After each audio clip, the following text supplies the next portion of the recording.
Welcome student, diploma civil second year fourth semester, subject RCC drawing. तो RCC drawing में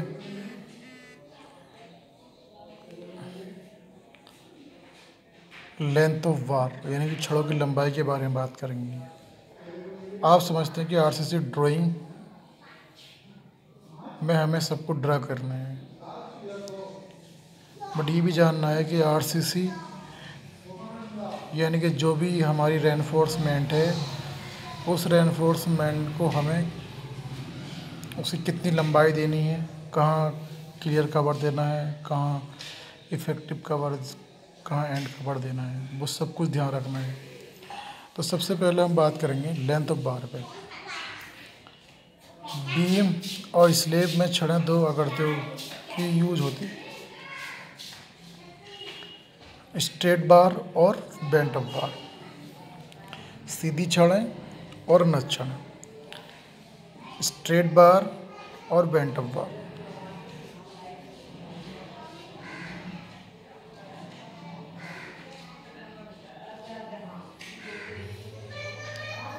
straight बार और bent of बार, सीधी छड़ों को लंबाई की गणना करना। अब कैसे गणना करेंगे कि हमें सीधी छड़ की लंबाई कितनी है।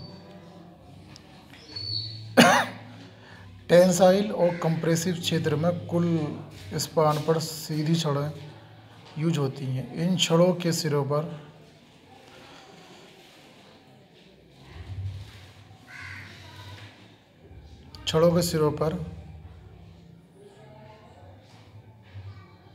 हुक बना होता है और इस एक हुक की लंबाई छड़ के व्यास के 9 गुने के बराबर होती है, 9 जब हम किसी छड़ को मोड़ते हैं तो उसकी लंबाई छड़ के व्यास के 9 गुने के बराबर होती है। तो ये और छड़ की कुल लंबाई अगर निकाल लें तो कुल स्पान कितनी लंबाई है, -2 गुणा एंड कवर। क्या आपने एंड कवर कितना दे रखा है?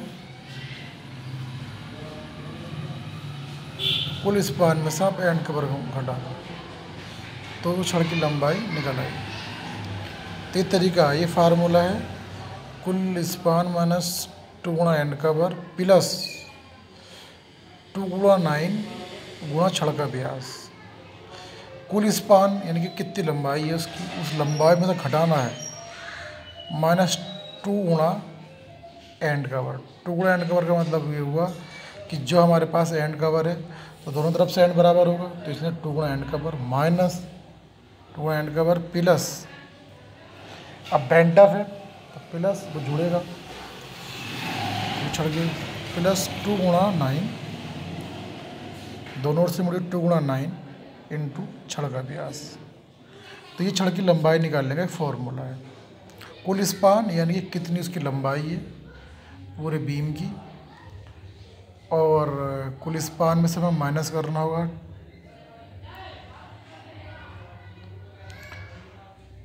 एंड कवर, -2 गुणा एंड कवर प्लस 2 गुणा 9।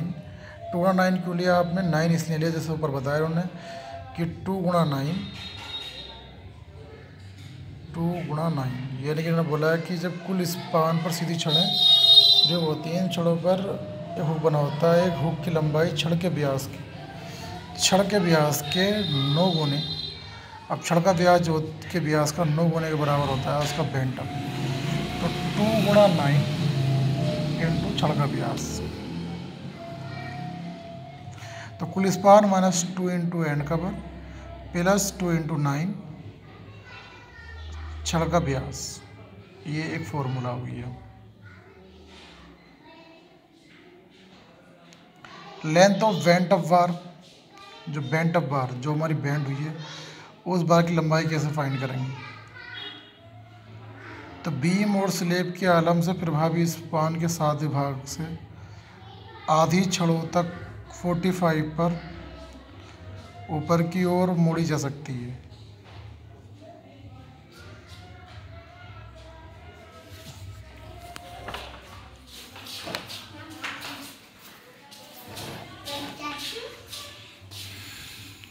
बीम और स्लेब के आलम से प्रभावी स्पान में 7 भाग से आधी छड़ों तक 45 पर और ऊपर की ओर मोड़ी जा सकती है। ऊपरी सीधी छड़ों के साथ मिलाकर अंतिम सिरे तक जाती है। सीधी छड़ों की लंबाई में दोनों ओर नत की गई छड़ के कारण बड़ी लंबाई जोड़ दी जाती है, जिसके लिए बीम या स्लेब की गहराई के बराबर जोड़ देते हैं।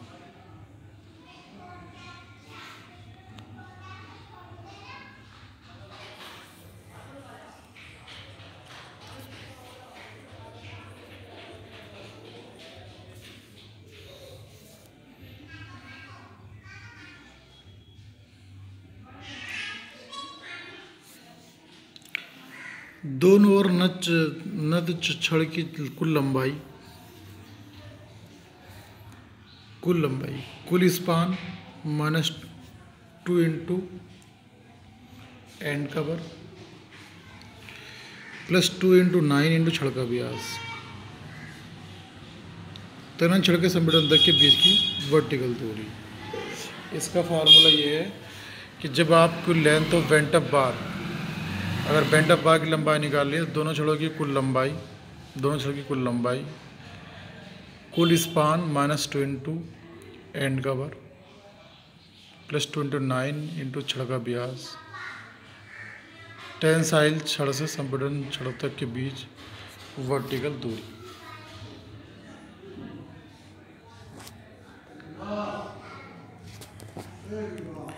स्ट्रिप्स और रिंग। स्ट्रिप्स का मतलब होता है जिसमें छल्ले डाले जाते हैं। बीम में स्ट्रिप्स तथा स्तंभ में छल्ले यूज होते हैं। आयताकार तथा वर्गाकार स्तंभ के छल्ले तथा बीम के छल्लों के लिए छड़ों की लंबाई एक समान ज्ञात की जाती है। छल्ले के लिए छड़ की लंबाई 2 गुणा चौड़ाई प्लस ऊंचाई +14 इंटू छड़ का व्यास।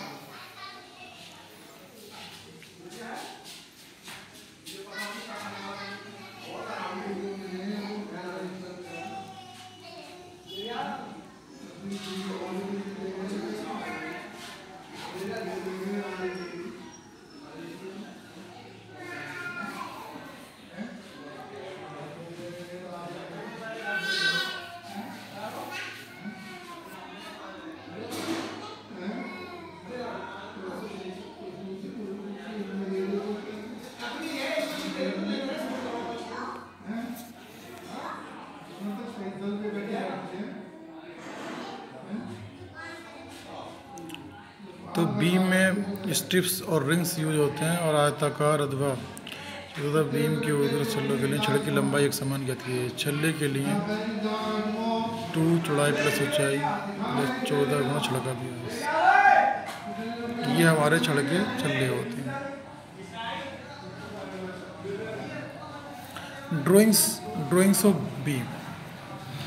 अब बीम की जो हम ड्राइंग बनाते हैं वो किस टाइप का बीम बनाते हैं। बीम 4 प्रकार की होती हैं। एक होती है हमारी singly reinforced concrete beam. Single reinforced का मतलब ये है कि हम वह बीम जिसके अंदर सिर्फ सिंगल स्टील वायर हो, यानी कि एक बीम के अंदर हमने सिर्फ एक सरिया डाल रखा, अब हमारी हुई singly reinforced concrete beam. Singly reinforced concrete beam, एकल प्रबलित कंक्रीट बीम। तो ड्राइंग्स ऑफ बीम धरना 4 प्रकार की होती हैं। सिंगली रेनफोर्स्ड कंक्रीट बीम, और नंबर 2 होती है डबली रेनफोर्स्ड कंक्रीट बीम, और एक होती है नंबर 3 कैंटिलीवर बीम, और नंबर 4 टी बीम।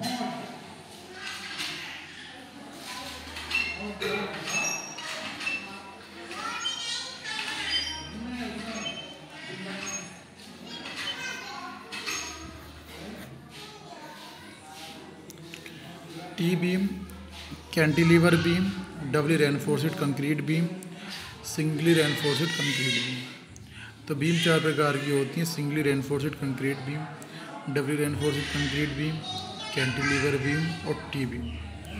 बाकी बीम के बारे में हम और बताएंगे आपको, बट कहने का सेंस ये है कि जो ड्राइंग में जो भी हम ड्राइंग बनाते हैं बीम की, वो ख़ास तौर पे देखते हैं कि इसमें कितने हैं, सिंगली, डबली, कैंटिलीवर और टी बीम।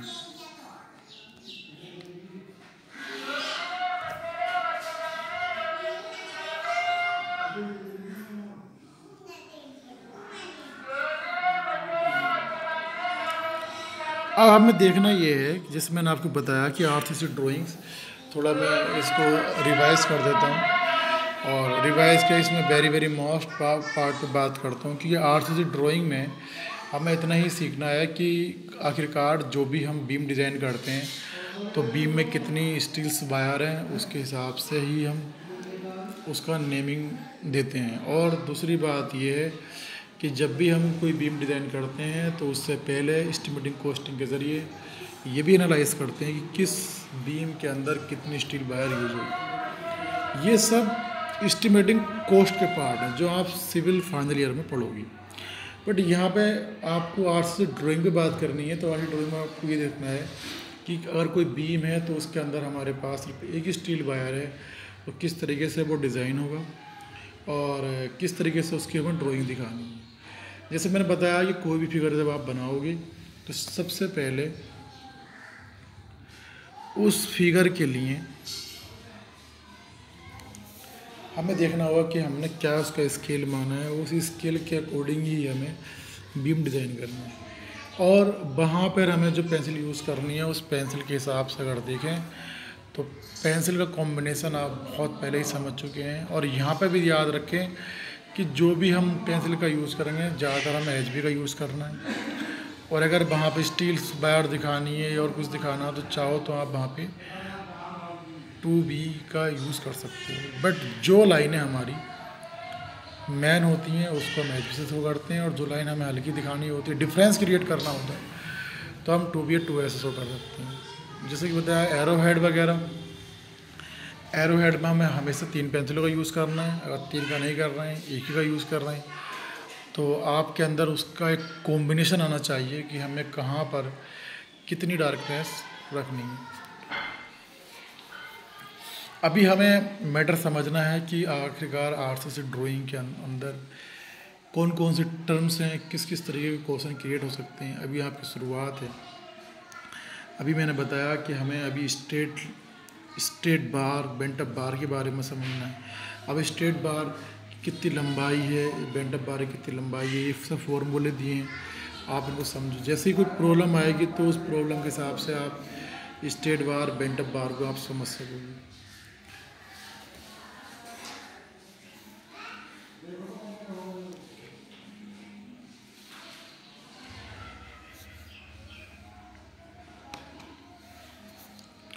तो ये चीज़ आपको बहुत समझनी है कि किस तरीके से हम आरसीसी ड्राइंग में कोई फिगर कैसे कैसे हमको ड्रा करनी है। तो स्टूडेंट याद रहे कि हम कहीं भी कोई भी फिगर डिज़ाइन करें तो उससे पहले हमें सारी टर्म्स याद होनी चाहिए। जैसे कि बिल्डिंग ड्राइंग में बहुत सारी टर्म्स थी, वो आपको याद रहीं और आपने स्टडी की। ऐसे ही यहाँ पे बहुत सारी स्टील्स वायर आरसीसी के बारे में समझना होगा। तो ये जो छड़ का निकालने का तरीका है, ये आप एक फार्मूला है, इसको याद करें। और जैसे कोई एक आगे कोई प्रॉब्लम देंगे उस प्रॉब्लम पर रख के उसको कैलकुलेट करें। आखिरकार मैं समझता हूँ कि जितने भी हमें बार्स होगी वो दे रखी होगी, इतनी लंबाई उसकी है और इतने एंगल पर मुड़ी है। बट ये तो एक रियर केस हुआ कि हमें कहीं पर ये कैलकुलेट करनी हो, क्योंकि हमें वहाँ पे न्यूमेरिकल वैल्यू निकाल कर फाइंड नहीं करनी है। सिर्फ हमें बार का आरसीसी स्ट्रक्चर के अंदर एक हमें फिटिंग दिखानी है और कहाँ कहाँ पर हमने किस तरीके से हमने वहाँ पे स्ट्रक्चर का अरेंजमेंट किया है। तो आप एक अच्छी सी बुक जो आरसीसी ड्राइंग के बीटी बोर्ड के सिलेबस के अकॉर्डिंग है तो बेहतर होगा वो परचेज़ कर लें और उसके अकॉर्डिंग उसको समझें। जैसे जैसे मैं कुछ टॉपिक यहाँ पे क्लियर करूँगा तो वहाँ पर समझते नहीं। किसी कुछ प्रॉब्लम हो तो वो मेरे को कॉल भी कर सकता है या ग्रुप में ही कोई बात अपनी कह सकता है। मेरे व्हाट्सएप नंबर पे भी आप, चाहे वो इरिगेशन इंजीनियरिंग हो, चाहे वो आर्ट्स ड्राइंग हो, कोई भी क्वेश्चन आपके माइंड में अगर है तो वो आप बिना हेजिटेशन के मालूम कर सकते हो। और अभी आप जितना आपको पढ़ाया जा रहा है आप इस पर फोकस करो, इसको नोट करते हुए चलो। अगर कुछ चीज़ समझ में भी नहीं आ रही तब भी उसको नोट करके चलो, कि हो सकता है कि आप कभी भी कुछ चीज़ क्लियर कर पूछ सकें। हो सकता है कि आपको पूछने की ज़रूरत ना पड़े, जैसे ही आगे लेक्चर आगे बढ़ेगा तो वो आपका पॉइंट खुद ब खुद क्लियर हो जाए।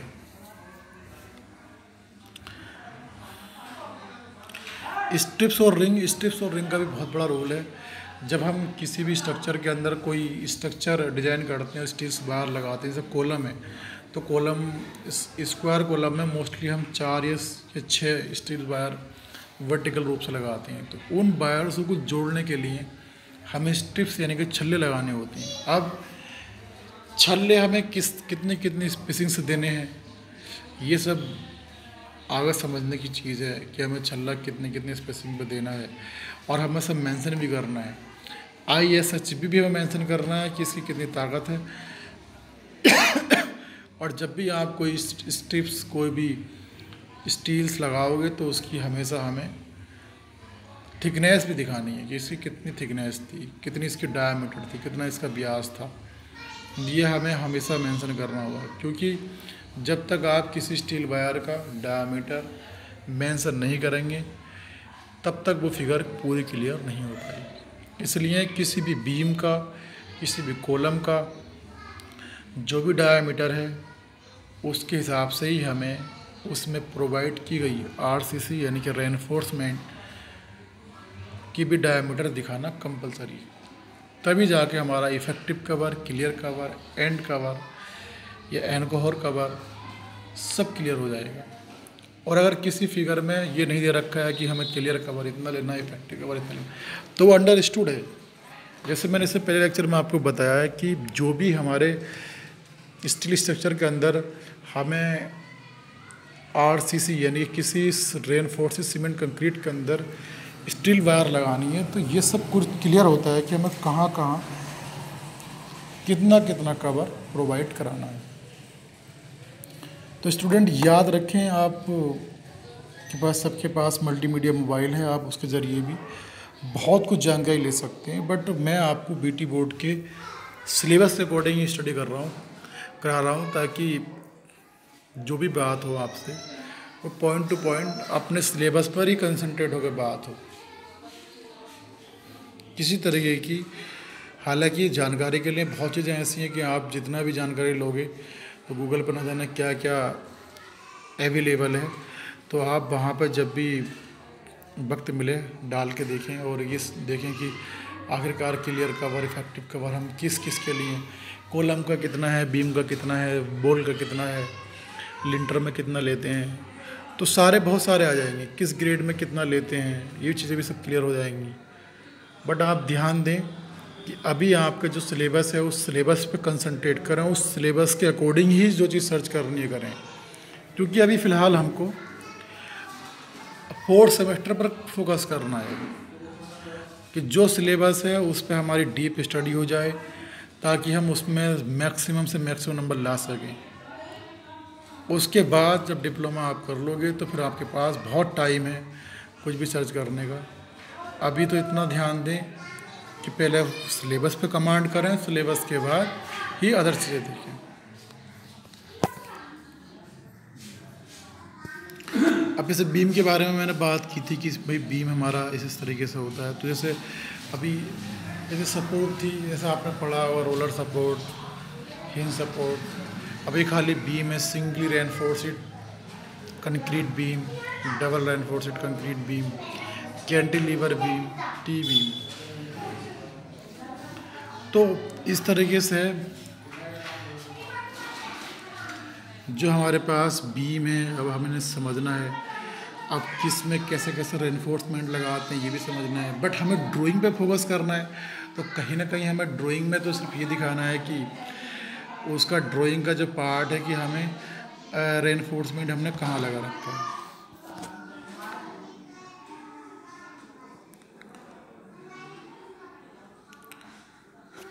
अब यहाँ पे मेरे पास कोई सिस्टम ऐसा नहीं है कि जो मैं इस पर ड्रा कर सकूँ। तो अभी मैं थोड़ा इसमें एक ऐप से वो डाउनलोड करूँगा और ताकि मैं इस पर कुछ ना कुछ बना कर दिखा सकूँ। अभी फ़िलहाल आप थोड़ा बुक्स की अगर अवेलेबिलिटी हो, प्रोवाइड हो सके तो ले लें, और अगर ना हो सके तो कहीं ना कहीं गूगल के ज़रिए ही आप स्टडी करते रहें।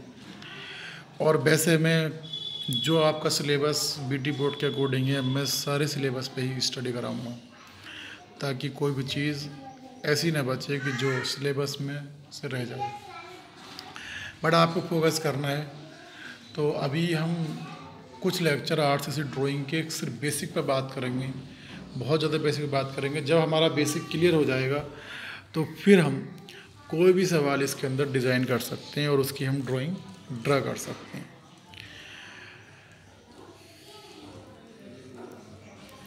तो आरसीसी में जितना भी हमारा स्टील वर्क है, इस पे हमें स्टडी करनी है। और ये कुछ फॉर्मूले इसके हैं, इसको आप याद करें, क्योंकि आरसीसी अपने आप में एक बहुत बड़ा सब्जेक्ट है। तो आरसीसी ड्राइंग से हटने के बाद भी अपने आप में जो भी इसका सवालात हैं वो सब न्यूमेरिकल के फॉर्म में है। इसलिए आप आरसीसी सब्जेक्ट पर कमांड करें, जो फॉर्मूले हैं आप उनको याद करते रहें, और ड्राइंग का जहाँ पार्ट है उसको आप ड्रा भी करते रहें।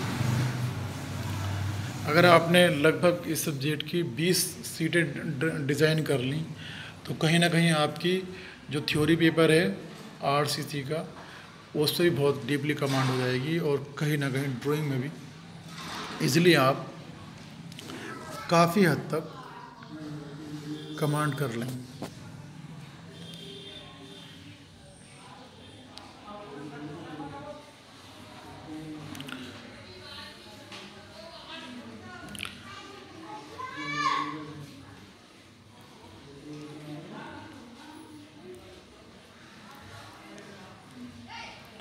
तो स्टूडेंट ध्यान दें कि अभी इतना आपके ऊपर लोड नहीं है, और इस जो भी लोड आपके ऊपर आ रहा है इसको इजीली आराम से करते रहें।